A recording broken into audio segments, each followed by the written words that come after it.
বুধবার সকালে ট্রাফিক দপ্তরের সামনে বিক্ষোভ দেখায় ত্রিপুরা ই-রিকশা শ্রমিকরা। তাদের অভিযোগ, রাস্তায় যানজট মুক্ত নামে তাদের হেনস্থা করা হচ্ছে। দীর্ঘক্ষণ চলে তাদের বিক্ষোভ। অভিযোগ, শহরে যানজট মুক্তের নামে একাধিক রাস্তা দিয়ে চলাচল করতে দেওয়া হচ্ছে না। পাশাপাশি আগরতলা শহরে কোনো রাস্তায় তাদের দাঁড় করিয়ে যাত্রী উঠানামা করতে দিচ্ছে না। সবচেয়ে বড় বিষয় হলো, নাগেরজোলা স্ট্যান্ডের ভেতরে প্রবেশ করলেও ভারতীয় মজদুর সংঘের নাম করে কিছু ব্যক্তি টমটম দাঁড় করাতে দিচ্ছে না।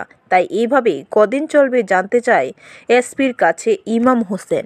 চলতে চাই, কিন্তু যদি বিকল্প কর্মসংস্থানের ব্যবস্থা করে আমরা করব, আর না হইলে যদি যে না টমটম তোমাদেরকে চালাইতে আমরা দিতাম না, তাহলে আমরা এক কাজ করুম, প্রত্যেকটা চাবি সবার তরফ থেকে আমরা চাবিটা এসপি স্যারের কাছে দিব, দিয়ে আমরা যাইমুগা। যদি মনে করেন এসপি স্যার মনে করে যে না চাবিগুলাকে রাখা দিব, গাড়িগুলাকে আমরা এসপি স্যারের কাছে জিম্মা দিয়া আমরা আমাদের মতো করে চলে যাবো। আজকে ব্যুরো রিপোর্ট, খবর ত্রিপুরা।